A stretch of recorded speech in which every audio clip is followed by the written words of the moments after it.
I'm Dr. Vanessa Sinclair, and this is Rendering Unconscious. My guest today is Dr. Josephson Storm, Professor of Religion and Chair of Science and Technology Studies at Williams College in Massachusetts. His books include The Invention of Religion in Japan from University of Chicago Press, 2012, and The Myth of Disenchantment, Magic, Modernity, and the Birth of Human Sciences from 2017. His upcoming book is Metamodernism, The Future of Theory, also from University of Chicago Press. Links to everything can be found in the text accompanying this episode.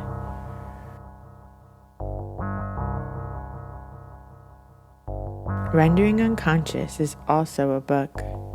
Rendering Unconscious, Psychoanalytic Perspectives, Politics, and Poetry. Available from Trapart Books, 2019. Please visit our publisher's website, www.trapart.net. You can support the podcast by visiting our Patreon, patreon.com/VANESA23CARL. Your support is greatly appreciated.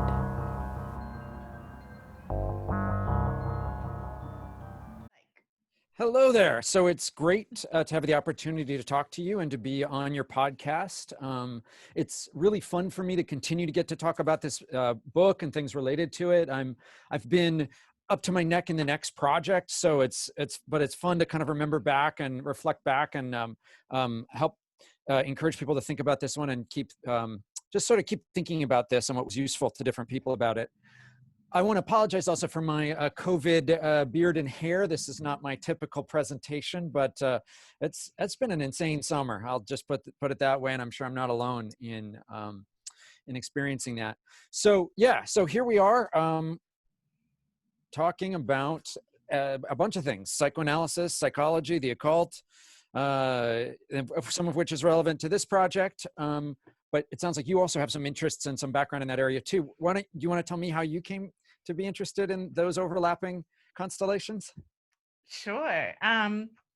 Well, basically, I trained as a psychologist and a psychoanalyst, but in my training, I kind of got all of my more magical beliefs trained out of me, as I think happens to a lot of people. So things that I was interested in my teens and early 20s, then, by the time I was done getting a PsyD in psychology, I was like learning the DSM and how to work in the hospital system and what kind of medications people were going to be on and all that sort of thing. And then there wasn't even really any psychoanalysis in doctorate psychology programs. So then I ended up going to psychoanalytic training after graduate school, and was also pretty disenchanted with how much psychoanalysis, at least in the States, this was in New York, had gone far from what I had imagined it was and from all the psychoanalysis I read, because everything in the training institute was really about ego psychology and making sure people were shoring up the defenses so that they could be good workers, basically, and testing the reality principle and denying the pleasure principle. And yeah, it was really not what I expected. So basically, once I was done with all of my training, then I could start reading books that I was interested in again. Had time for my own interests and other things. And I actually did a conference talking about the violence of the mental health care system and the medical care system after working in hospitals for years and years. So that was in 2015. And then after that conference, which was really, really heavy, very, very serious, then I wanted to do something more fun and creative. So then I started having these conferences on psychoanalysis and the arts and the occult. And I invited friends of mine that were shamanic practitioners or religious studies majors, Western esotericists, and from different Santeria, Kimbanda, Voodoo, and invited them to speak with psychoanalysts. And then I threw artists in there as well, because I don't know, when you throw the arts, everything is then more palatable for people. It's like, Uh-huh, oh, it's uh-huh. art, so now it's okay, you know. So I had artists and Hmm. analysts and these occultists, magical practitioners, all speaking together. Yeah, so that's how that started, and it's been really fun. We've had two of them now, one in London in Hmm. 2016 and then one last year in Italy. Wow. I mean, that sounds awesome. And it sounds like a good synergy of different areas, overlapping but interesting areas. Yeah, that's really cool. Exactly. And they were all the areas that I was kind of interested in and practicing. And then it was basically, for me, I just got to be very spoiled and have like all my favorite thinkers together in the same space talking to each other. And then of course they like became friends and started writing together. And so now there's just all this more material that I get to enjoy. Very cool. And Yeah. then I came upon your book. Let's say what it's called: The Myth of Disenchantment, Magic, Modernity, and the Birth of the Human Sciences. Yeah. And there's the cover with a very interesting mustached dude here. So maybe when I'm done with COVID, I can shave off the beard and just have the mustache or something like that. I know, I probably not. Yeah. Yeah. So that came out in 2017 from University of Chicago Press. And it's my second book. It's rather academic, but I hope that it has an impact on people outside of the narrow ivory tower environment that I'm basically based in. And I've been really flattered already at the kind of attention and interest it's had from people who have, on very different walks of life, who have sent me emails about it or reviewed it on various publications and what have you. So I think that's great. Yeah. Yeah. And how did your book come about? What was your interest?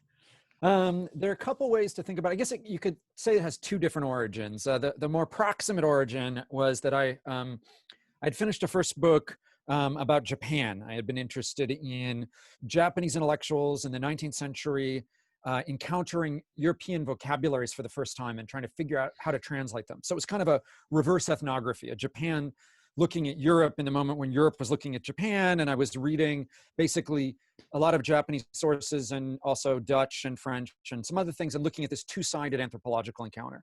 And after I finished that book, I went back to Japan to do some more research.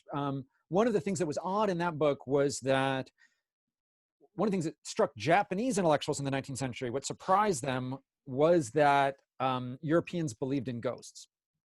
It didn't necessarily, it wasn't they didn't believe in ghosts. It was that they were getting conflicting pictures about the ontological status of ghosts. So they're being told on the one hand that believing in fox spirits was a paradigmatic superstition and may even be a kind of psychological illness. And they're being told that possession was couldn't happen. But at the same time, they were hearing about European mediums and seances and table turning. And so that was something that I didn't get to include in the first book because it just didn't fit in the other kinds of themes of the project. I published it as a short article or book chapter elsewhere. But I went back to Japan and was doing some research there. I didn't yet know what shape the project should happen. But while I was there, I thought it was first going to research the history of psychical research in Japan and try and think about how that fit into narratives about modernization. But while I was there, I was in Japan in 2011 when the earthquake and tsunami happened. And just the day that I was doing it, I was actually getting some touch-ups on some tattoos at a Japanese tattoo parlor that was also one of my ethnographic sites because they do a lot of tantric Buddhist tattooing. And I was in the room there, sort of talking to people after we heard about the earthquake and tsunami, and everybody stopped tattooing, and we were all just looking at the TV and trying to talk about what was happening. And people asked me why I was in Japan, and I said I was doing research on Japanese spiritual and psychical research, and people told me stories that they'd had about encounters with ghosts and what have you. But there was one other European there. And he sort of interrupted the conversation and he said something about how, Japan was so mystical and that, nobody believed in that stuff in Europe anymore. And that really bothered me. And it bothered me because I knew a lot of practitioners today of various forms of Western esoteric traditions. And this is sort of the second origin of the project, is that my grandmother was a very famous anthropologist Felicitas Gutmann, who went, so-called went native. That's not my formulation, but that's what people said about her, on the Poque Reservation in New Mexico, and came to believe in the reality of spirits and in various kinds of indigenous practices, the truth of them, basically. And I, from growing up, I was really close to my grandmother. She's probably why I'm a scholar of religion, insofar as that hat fits. And when she was quite well known, and always there would be these somewhat famous intellectuals, not people who are famous necessarily outside the ivory tower, but who would come through and do practices with her.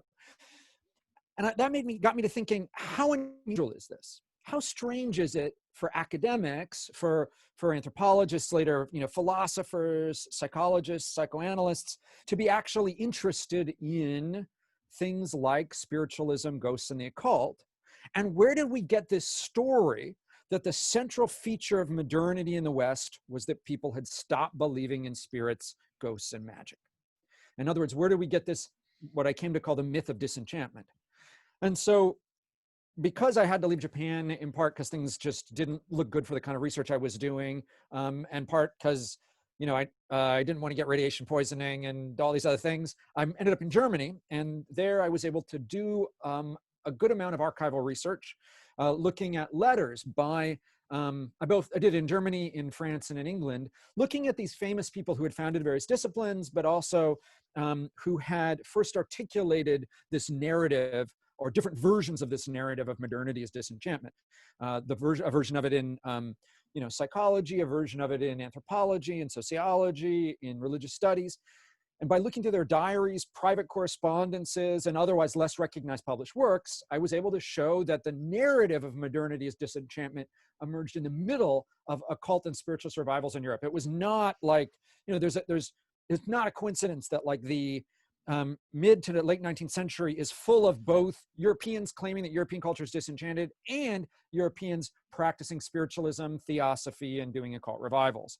And so I looked at the sort of co-occurrence of those and in the lives of many significant theorists and traced that narrative out over a period of time. I had to end up doing a backstory that basically takes me from about the 17th century to the beginning of the 20th century, tracing different formulations, different thinkers, and different ideas. And then I sort of, the little icing on the cake is I open with a very contemporary stuff, and I look at a lot of data, statistical data based on surveys, which aren't incredible, but across a number of European countries that show that the majority of people living today in Western Europe and North America believe in ghosts, spirits, or the paranormal. And the paranormal kind of comes to stand in for magic, and we can talk about how it functions similarly and differently, but later. But something like 75% or 73% of Americans believe in one or the other of some cross-section of those kinds of things.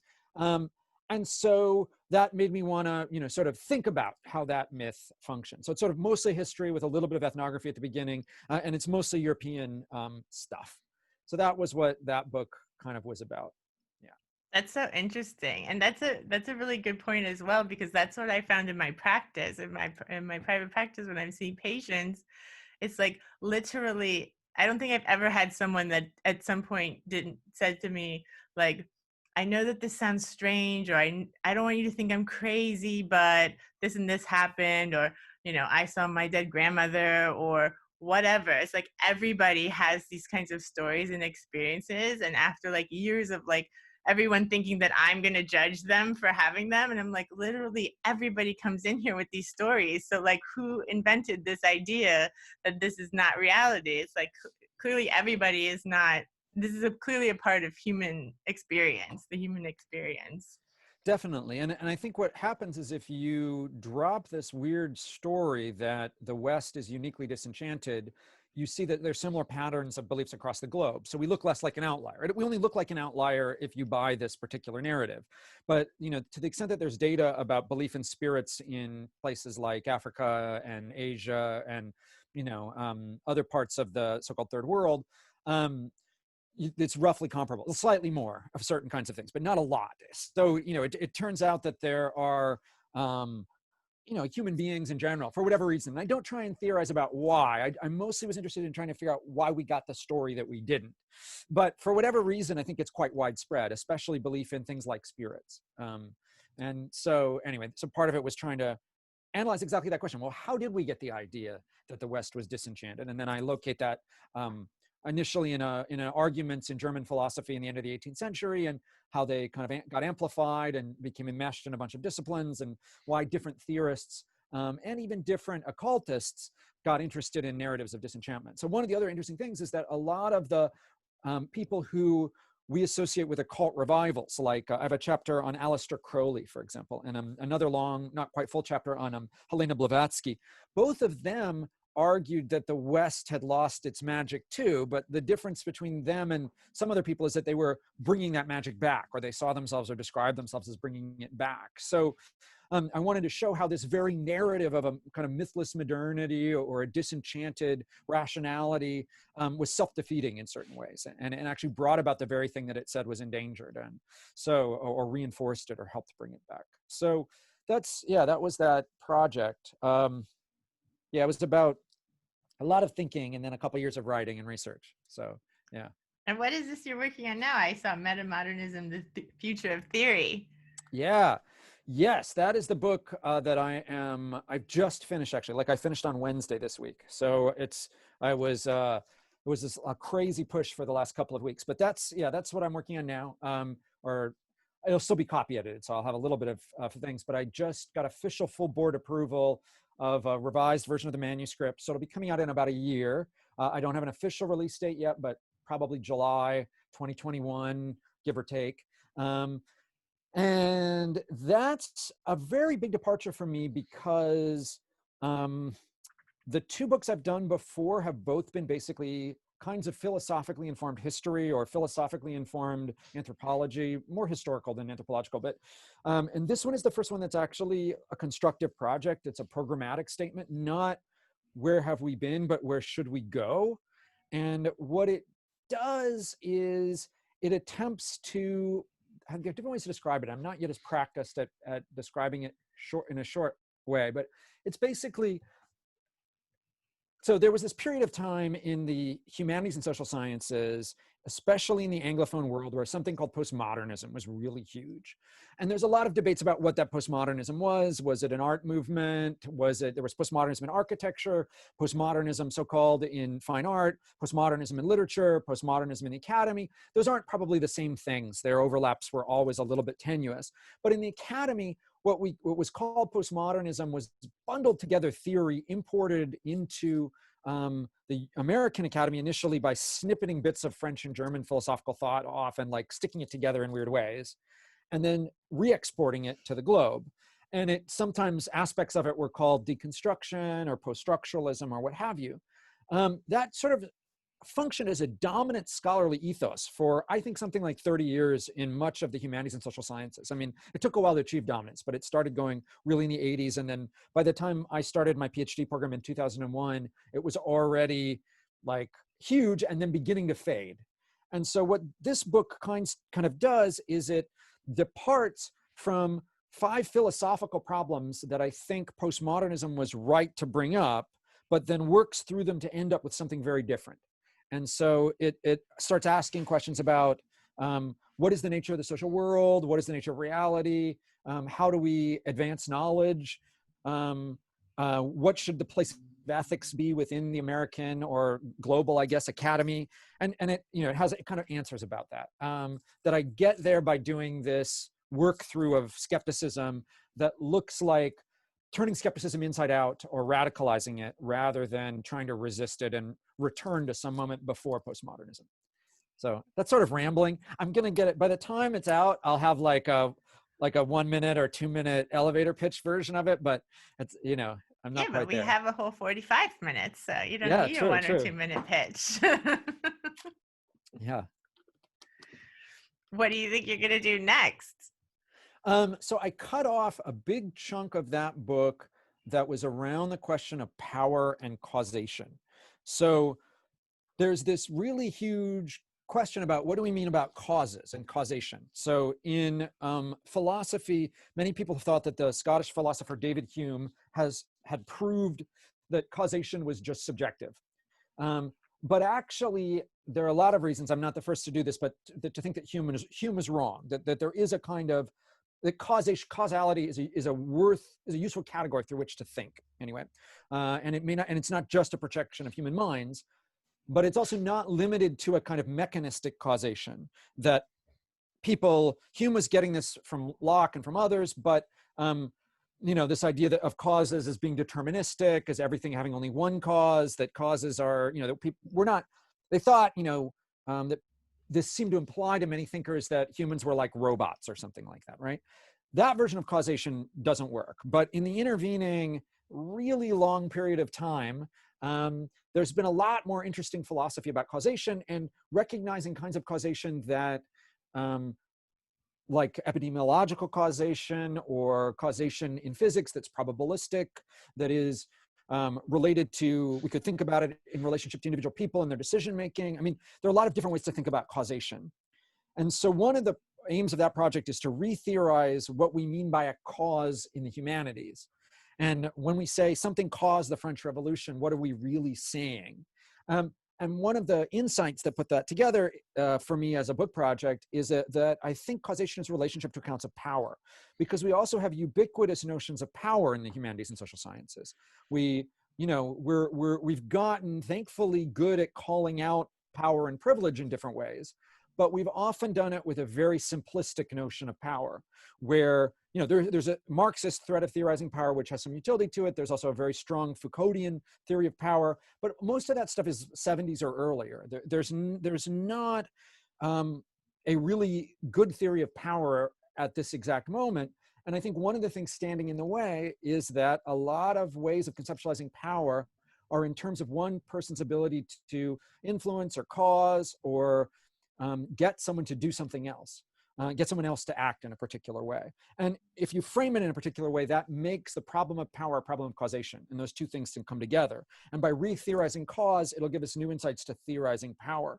And so one of the things I'm doing in that project is putting that stuff together, kind of taking all the stuff on causation that I spent that was too long to fit into this book, and then now thinking a lot more seriously about its implications for a theory of power. So Very that's the kind of stuff cool. I'm doing. Yeah, I mean, it's fun. I'm in a very enviable position. I have tenure. I've stopped giving a shit about what people think about, what I'm working on. And so I just am following these things that I'm passionate about. I'm letting them take me in ways very far from the original kinds of things I was focused on, trained to do in certain respects, although always within the realm of, philosophy and history, basically. So not so crazily different, but pretty crazily different by the standards of very narrow and hyper-specialized academics. So, I'm always kind of trying to move and change and grow. Yeah. Yeah, and it sounds like allowing yourself to be more creative in thinking. Yeah, definitely. And not to be, I think a lot of people internalize, I'm sure that there's a good psychoanalytic way to discuss this, but internalize a kind of disciplinary superego. I'm being sloppy there. I'm sure you have more precise ways to think of that, but in which they end up like reproducing the same arguments that were their advisors' arguments, or the arguments that are considered the cool things to work on within a particular subfield. And for that reason, a lot of scholarship is really very similar to itself. You tend to get like parades of books that are slight variants on very similar topics that all tend to come up around the same time, or you get like various traditions of intellectual thought where, somebody's advisor does a book on John Dewey, then that person does a book on John Dewey, and then their student does a book on John Dewey, and then you're kind of, these lineages kind of, and I'm not very interested in that. I personally am not interested in reproducing the kind of scholarship that my advisors did, although they were great. And I'm not interested in trying to show people how rigorous I can do some arbitrary set of skills. I did that for the first book so I could get tenure. But after that, I'm just trying to find the most important issue around which I think I have something to say. And then humbly reading as widely as I can in whatever disciplines are relevant until I can figure out, figure it out in some way or another. Yeah. No, that's great. I find the same thing in psychoanalysis. Of course, a lot of psychoanalysis has survived, not through psychology, but through like the humanities and film theory and that sort of thing.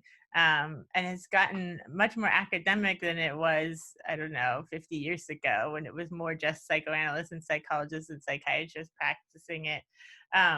but that's one of the frustrations I have is like when you read Lacan or Freud or any of the analysts, you know, they're working through things in their own way, I feel like. And then I feel, unfortunately, that a lot of students of psychoanalysis end up just kind of memorizing what they said or trying to understand what they said at certain periods. And I feel like that can be really interesting to study, like what different theorists were saying in different periods. But at some point, it's okay to like think what you think about it. You know, like when do we get to the point where we start thinking our own ways of thinking that might differ from all these other theorists and might combine them or deviate from them, you know? I totally agree. I was doing a Skype lecture earlier this week, on Monday this weekend at Northwestern University.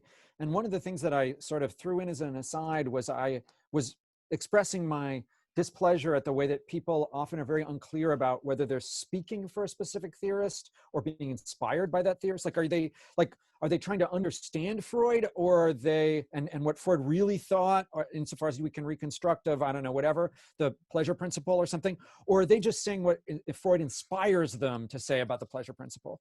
And, you know, and then in which case, and somebody got very mad that I said that. And, you know, he was saying, oh, he wants to be able to hide behind and not be clear about the theorists he's using.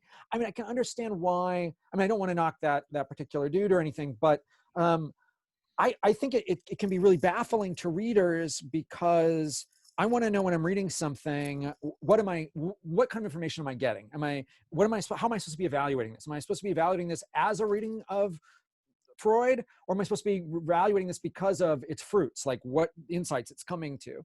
And I think if you're careful about which is which, then there's no problem at all. And I think, in fact, if more people were willing to do something without having to hide behind the authority of, you know, named famous dead dudes or whatever, and could just say what they wanted to say, I think we would be happier. And at least we would be able to focus on the really parts of the project that are often the most important to people. I mean, you know, I read so many books in which the one thing that the author really cares about doesn't occur until the conclusion, you know? And so you've read 400 pages of some in-depth analysis or reconstruction of something, but only at the end do they let them actually, you know, open up a little bit to say what they really think and feel, or what really drove them to the project in the first place. And so that's actually something I criticize in this Metamodernism book, is that attitude toward the scholarly project that makes us try and repress basically our own most deeply held beliefs and passions, and so that they, you know, and sort of obscure the constructive kinds of projects that we're doing. I mean, you know, often we're in dialogue with other people, and there's nothing wrong with that. And I think, and often there are unclarities. I don't know sometimes what Freud or what whoever thought about, you know, some particular topic, but so I don't want to make it seem too cut and dry. But I think people shouldn't feel compelled so much to hide behind masks. Yeah. Yeah, and I feel like there's a lot of time spent like justifying what you're about to say before you say it, but not just like a bit, but like you said, like most of the book is like justifying why you're about to say what you're going to say, or like why it has a place in the history of thought or whatever. And then what you actually say is like the last chapter, like you said. Yeah, exactly. Yeah, and that's a lot of waste, you know, a lot of wasted hours, and a lot of wasted writing, and a lot of wasted people reading things that, you know, I mean, sometimes the things along the way can be even more interesting, but it just depends. But yeah, I mean, you know, it's strange. Like, I think the Academy has a tendency to reinforce quantity over quality also. I mean, that's the other thing. And I understand why, because the pressures for particularly adjunct people, the adjunct treadmill is brutal. The tenure track jobs are few and far between. I mean, I think that there's some really fundamental reforms we need to make in the Academy on an institutional level. But all of those things have contributed to make people just try and publish like crazy, even when they don't have much of an idea. And also to make people publish in safe ways, safe projects that just, you know, are very defensively written. And I don't think that's any good. And also senior scholars who just write the same book over and over and over again. For some people that's good, and you deepen your thought, and, you know, I don't want to knock it necessarily, but for some people it's just repetition. Like, why are they still publishing this? They've already published this book, you know, 5 times. Why are they, you know, Foucault's, these 10 years in Foucault's life, the next 10 years in Foucault's life, the next 10 years in Foucault's life, and you're only getting a little bit more information than what they did in the first book. You know, why is that? Why do they feel, what is the compulsion behind that? And I think some of that is a push toward productivity. That means, you know, churning out a bunch of junk. you know, ironically, by not focusing on productivity and just the joy of writing, I managed to find a little time every day to write, and I managed to get things written. But I think that I think perhaps partially because I'm less alienated from what I'm reading and what I'm doing. Yeah, Yeah. and I mean, from a psychoanalytic point of view, as a psychoanalyst, I love to see when people get that like spark of drive that makes them want to create, you know. And I don't like seeing when people feel inhibited or feel like they have to justify what they're about to say. Because even in psychoanalytic sessions, I feel like even with patients that, you know, people are always like, well, I know I shouldn't think this, or I know I should feel this. And even in session, you can see people justifying themselves before they actually say what they want to say. And it's like, just say it, just say it. I just want people to speak more. Yeah. Yeah, I'm not surprised. I think people have difficulty expressing themselves in different ways too. I think also there's a long people are afraid of being judged, and you know, we live in, and there are different kinds of ways we can help create. I don't like this term safe spaces, but I understand some of what it's trying to get at, and I think, you know, the degree which we can produce safe environments for people to, or comfortable environments where people feel able to be open with themselves or open with others. I think that's really useful and really helpful. I try and do that in the classroom some, but you know, it's a challenge, and the students know that I'm grading them. I would rather not be grading, actually. I'm sort of against grading, but the institution makes us do it basically. So, you know, I have to jump through a certain number of hoops. But you know, I think, yeah, I mean, I would make it all pass fail if I could. I mean, there needs to be some reason, I need to have like some stick so that otherwise other parts of their lives will get all the priority and they won't actually read the readings. But all I really want is to them to actually take things seriously and read them and then talk about them. But anyway, you know, or write research projects if that's relevant or a skill they're trying to learn. Yeah. Anyway, yeah, How conversation. did you find your way into your field in the first place? Both of my parents are academics. I tried to be to do other things. I played rock music, punk rock music for a while. I was also I launched a film company shooting music videos that we were really bad about budgeting. We were actually losing money. We would shoot videos it took us a while to figure this out, like longer than it should have to figure that out. We were like shooting videos for bands. We were charging them what we could at market rate, but then we always had different supplies and different things and film stock. And then we'd be, you know, and the three of us who were in this weren't communicating super well. And we're just like losing money. None of us were good at the money side of it. And I was always good at the academic side of it. And so I kind of more fell into it. It was kind of a fallback. I applied to one master's program while I was finishing up with undergrad, and I thought, this is the best, you know, master's program in this subject matter. To begin with, I want to do Asian philosophy. I wanted to do philosophy originally, but then the fact that in philosophy departments, people didn't take seriously Asian philosophical thought pushed me into a religion department. I did a film and religion double major. And so then I thought I would apply to like what I thought at that time was the best master's program for the study of religion, with some great people who did Asian religion and Asian philosophy. And I thought, well, it's a long shot. If I get in, I'll go to a master's program. If I don't get in, I'll find another day job to help supplement, you know, these other creative projects. And I got in, and so I did that, and I tried to do all at once for a while, and that lasted until I had to start writing my PhD. And when I started writing my PhD, like all my time for everything that wasn't the dissertation kind of melted away. And then, you know, the other side of it. And then, you know, when I finished PhD, I did a dissertation on a topic my advisors told me not to work on. They said, I was like, you know, I'm interested in this reverse ethnography encounters. I'm interested in the category religion and the category science and how Japanese people thought about them. And they're like, well, if you're going to get a religion department job, you need to work on a religion. You have to have like a specific religion that you're the specialist in, or they'll never hire you, and you need to write your dissertation on that. And I compromised partially. I said, I'll do exams in Buddhism. So I did, you know, I learned to read classical Buddhist Chinese, and I, you know, memorized, you know, a bunch of scholarship around Chinese and Japanese Buddhism. But then I just didn't do that for my dissertation. And I thought, well, I was kind of really naive. I applied, basically I applied for like very few jobs, and I lucked out, ended up with a tenure track job and got tenure. And so that, you know, I ended up here in this small town in Western Massachusetts at the age of 29, having done nothing but school and some music and a little bit of film. And yeah, and then they were, for better worth, they tenured me. So here I am. You know, that's the way to put it. But I've kept alive some of the creative projects. So I DJ a little bit. I'm in the process of co-writing a novel with my wife, who's a novelist.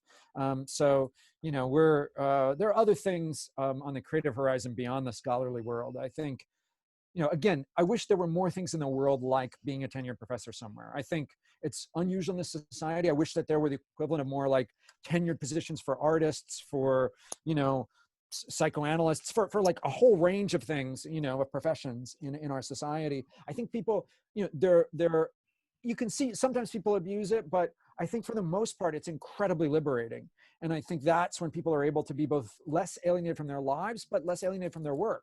And because they don't have the same kinds of pressures on them. So, you know. And they're able to think outside the box and be more creative in their thinking and their work. Yeah, which I think benefits people in general. I mean, I'm a big believer in the arts, and I as well, and I just really think it's such a shame in the United States in particular how little the arts are taken seriously, how little funding there is for the arts, how much, you know. I mean, there've been various attempts to revive museum culture, but it's still mostly posh, upper class, you know, people and school trips or whatever. I mean, you know, yeah. Anyway, there could be a lot more. I mean, I think even though there's a lot of complaints in Western Europe, my sense is that the Western European funding for the arts is better, you know, like even though it's not as good as it used to be. I have, you know, my French friends who complain quite a bit about how art subsidies have been cut in France, for example. But anyway, yeah, the US, it's especially a shame here. Yeah. Yeah, they complain here in Sweden too, but compared to the US, it's like wonderful. So Yeah. there's tons of funding. There's actual funding at all. Yeah. So that in itself is a difference. Yeah, I know. I mean, even humanities research is not very funded in the US. So, I mean, the last two sabbaticals, I just got back actually right before the COVID thing hit from Leipzig. I had 6 months in Leipzig, Germany. And I've spent two sabbaticals in a row now in Germany. And just I mean, it's cool, but also the funding for humanities research actually exists there. Humanities, social science research exists there in a way that it almost doesn't in the US. I mean, it's very STEM in terms of what people will fund and with a very narrow sense of what that looks like. So, yeah. Exactly. What are you and your wife working on? So we're working on a post-apocalyptic novel called Child Ballads, and we were working on it actually for a while. Before our current moment feels like a soft apocalypse in certain ways, but we've been working on this now for almost 2 years. So it's called Child Ballads. It's inspired by a collection of songs of Anglo-Scottish border ballads collected by a man named James Francis Child he was a Harvard professor who went to the Anglo-Scottish border and recorded these very old ballads at the end of the 19th century. And these ballads, probably the most famous one that people still know about is Scarborough Fair, but many of these are they're these really fabulous ballads of love and murder and fairies and ghosts and all these kind of this sort of very late medieval, early modern world. And so what we've done in this novel, which is I think the first in a trilogy, we wrote it anyway, is we've set them in a post-apocalyptic Britain in the same area that the ballads were originally told, and we've adapted some of them basically into different stories with a set of two protagonists that kind of move through them. And so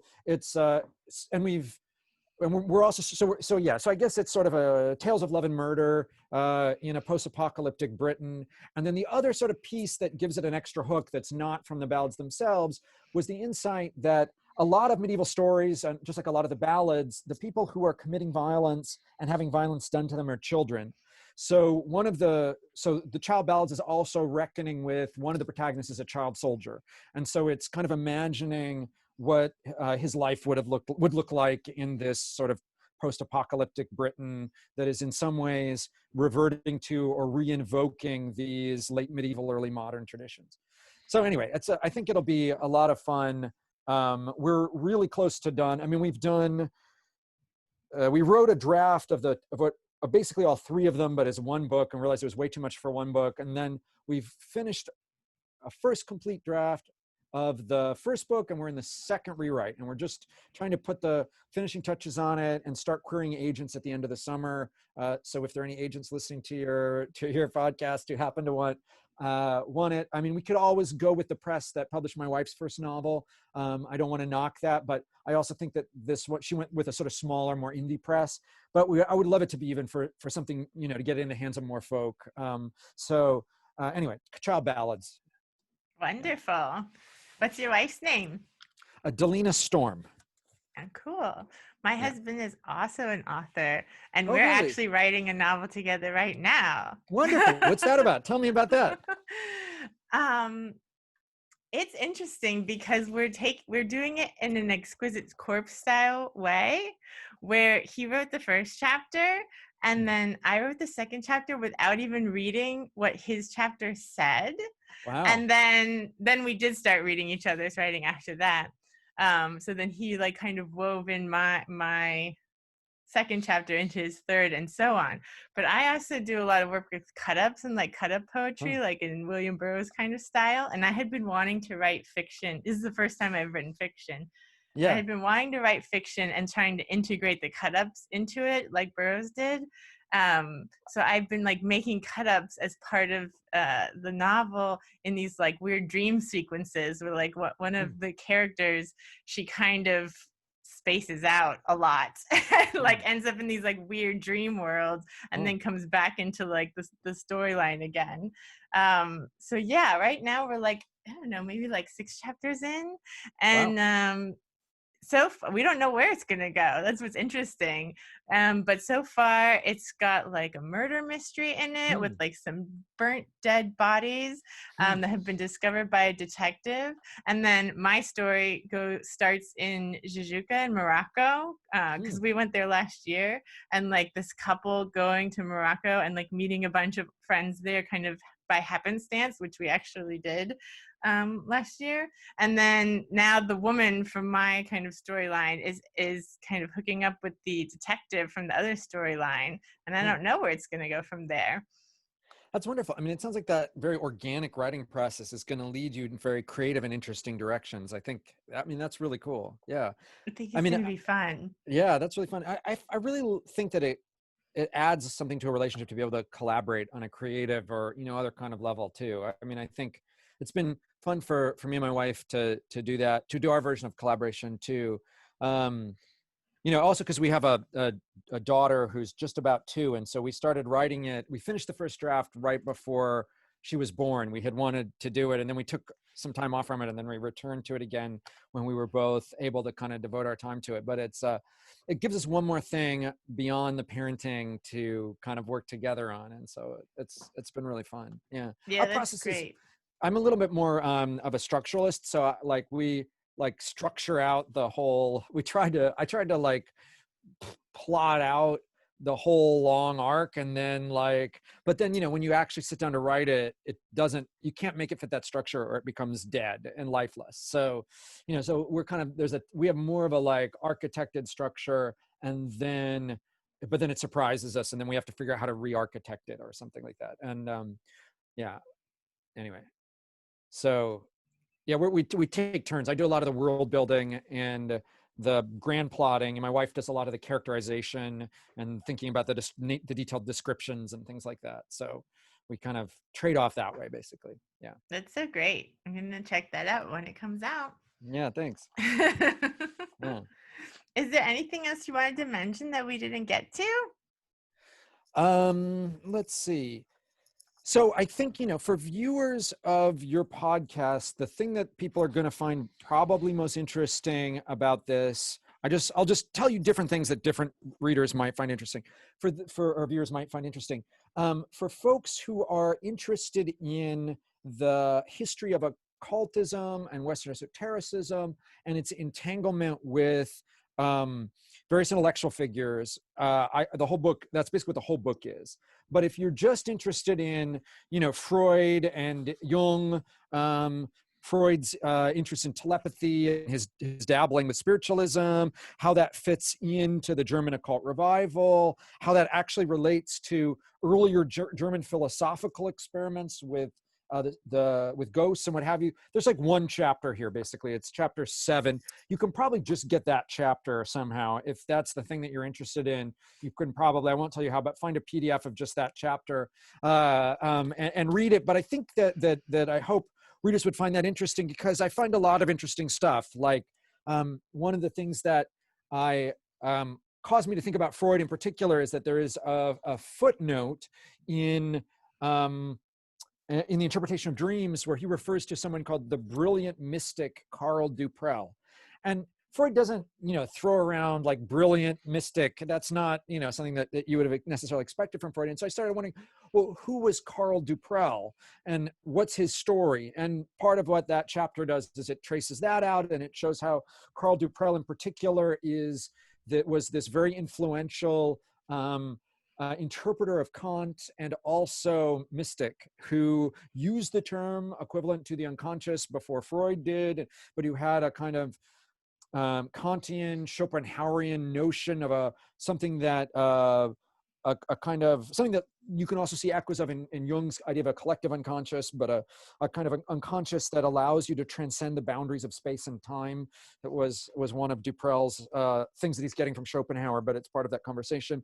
Anyway, so I traced that out. So readers who are interested in any of those sets of things might find them in that chapter of the book. And then otherwise, I think, it's sort of, historical. I think the complaint I've gotten, there are a lot of thinkers in here. So you may not care about them all equally. So, know that as you go into it, but it provides sort of a historical thing in the first couple of chapters, and then a bunch of case studies, basically. So it was a lot of fun to write. There's a lot of fun, cool, interesting anecdotes in it. So, Who else is in there? So there are chapters on Francis Bacon is where I start. So, and his interest in alchemy and his early attempt to describe basically a science of magic, what we call science. I mean, he's considered by some the founder of modern science, but he was interested in alchemy. And he was actually, in a way, trying to make what in his day was called magic into what we now call science. And so let's trace that out. And then I talk about how the French philosophers, Diderot, D'Alembert, and others had notions of natural magic and articulated ideas of a science of the spirits that was supposed to be part of the Enlightenment, not the enemy of the Enlightenment.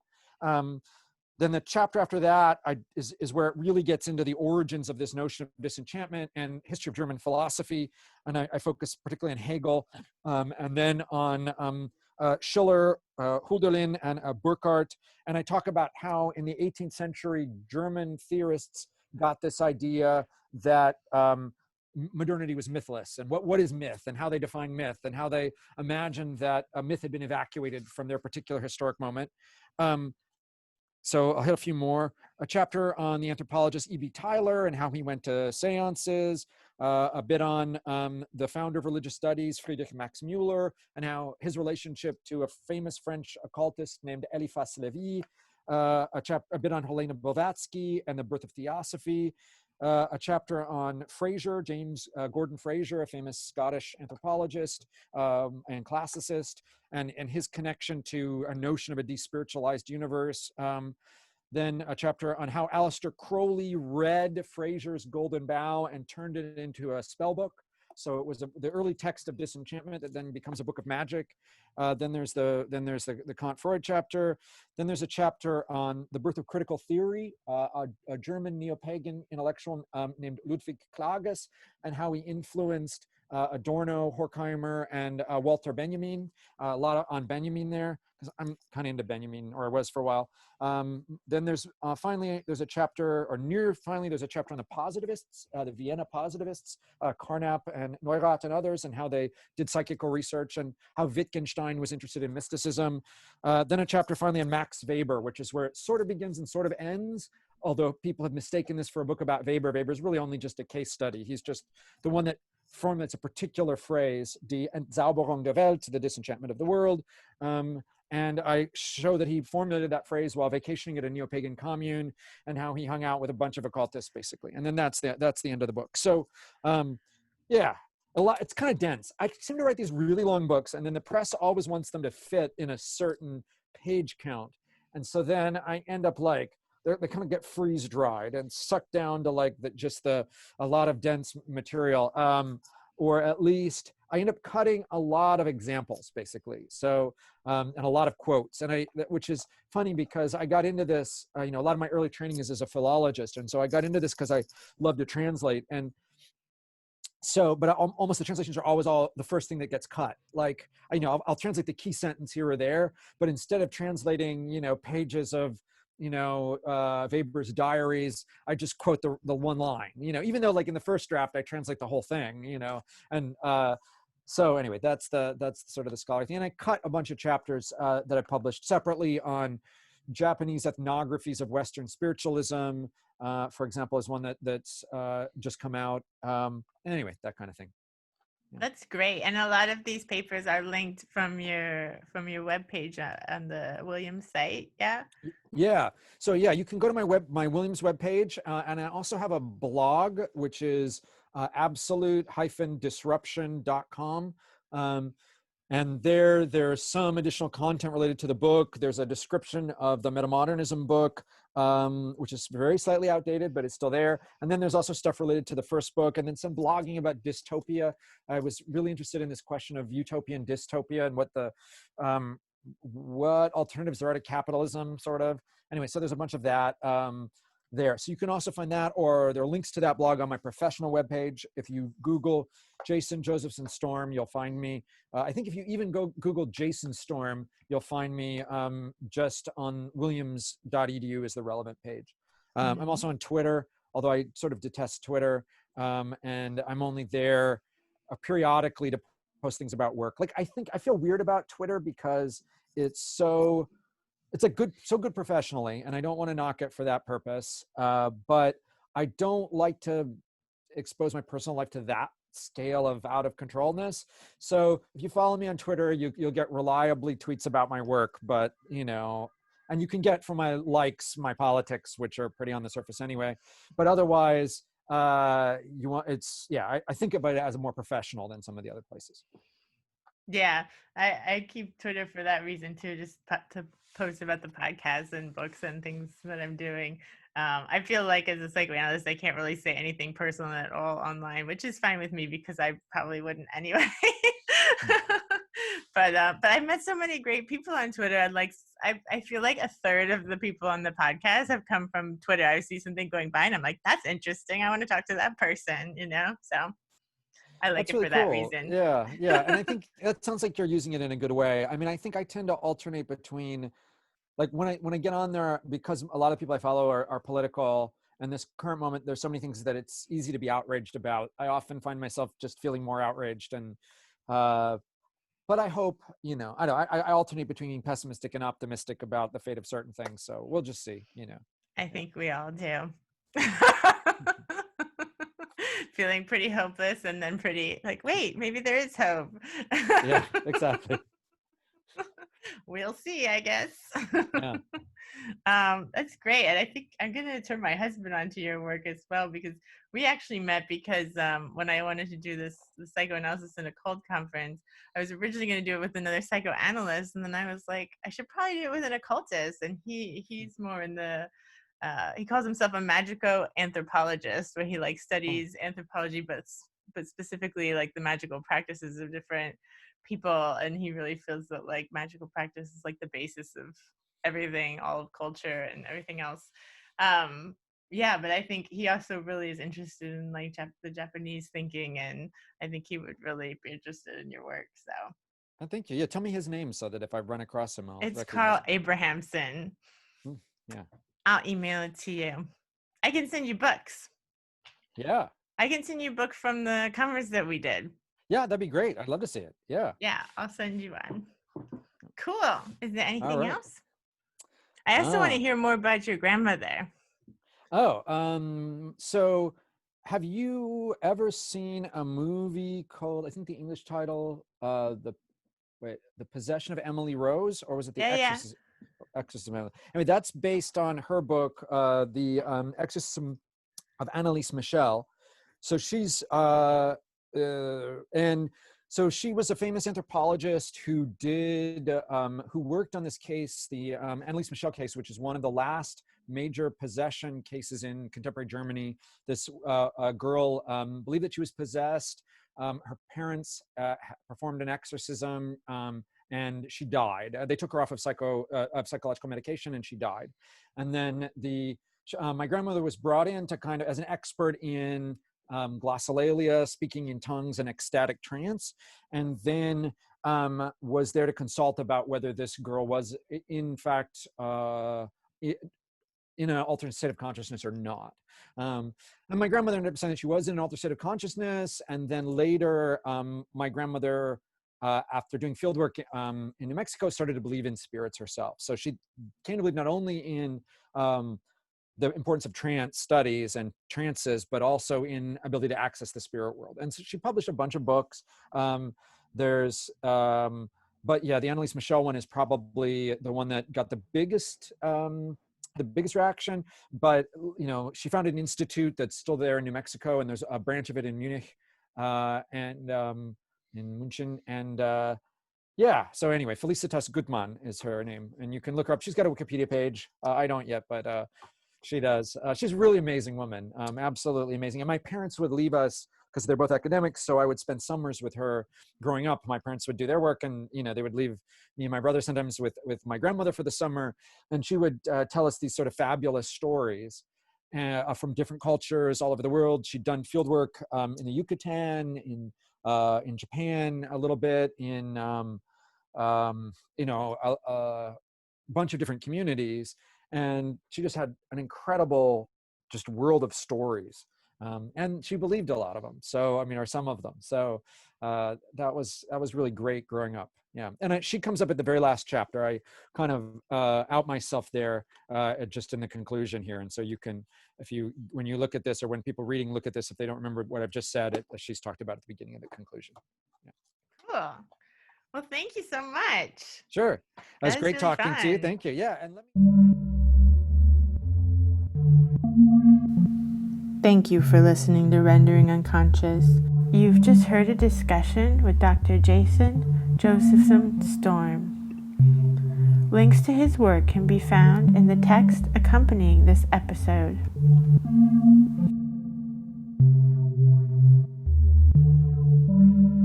Rendering Unconscious is also a book.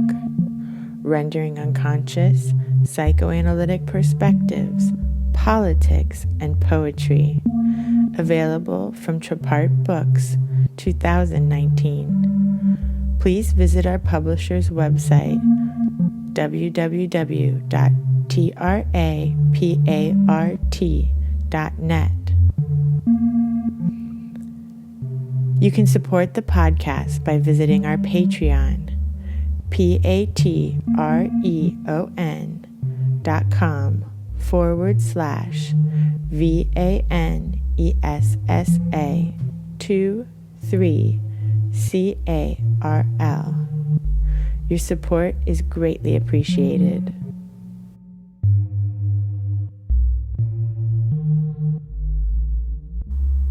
And now, The Hierophant of Lead by Carl Abrahamson and Genesis Breyer Peorage.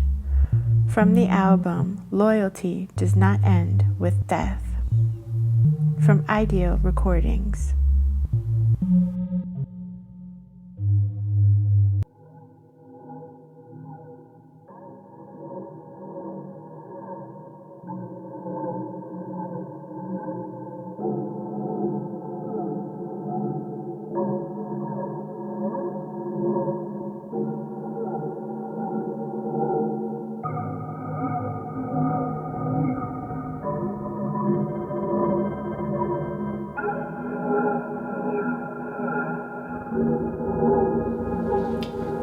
Worship at the gate of night.